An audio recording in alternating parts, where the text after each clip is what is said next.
Hello and welcome to for the online course for the love of PawPaws. I am your host, Michael Judd, coming to you here from Long Creek Permaculture site in the Blue Ridge Mountains, where we grow all kinds of PawPaws, persimmons, and other fruitful characters.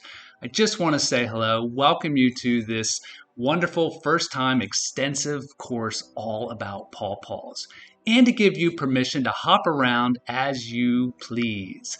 Like a book, you might hop to a chapter that you might have more interest in, so don't feel like you have to take the course from beginning to end. Though it is designed to go from seed to table, you might be interested in starting with the recipes.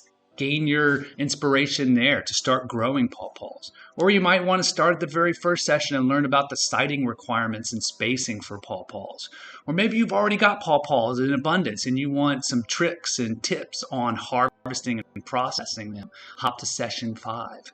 Or maybe you do want to start from growing from seeds, so hop to session 3 and get the tricks to getting those seeds to germinate easily, quickly, and successfully. Or 4, one of my favorites is about planting and caring for your pawpaws.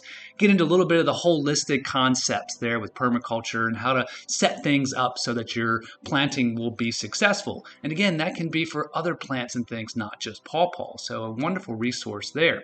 Or hop to the end of permaculture and pawpaws, which gets into hugelculture, swales, food forest design. It helps give you an expose of our PawPaw festival here. It's fun. It's fun. And there's lots of learning involved at the same time.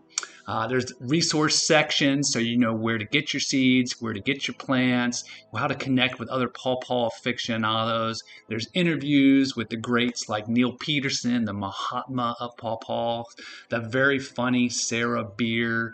I mean, this course is loaded. So welcome, have fun. Let me know if you're growing pawpaws. Send me pictures. I love to see it. It gives me inspiration. So I'll see you in the course.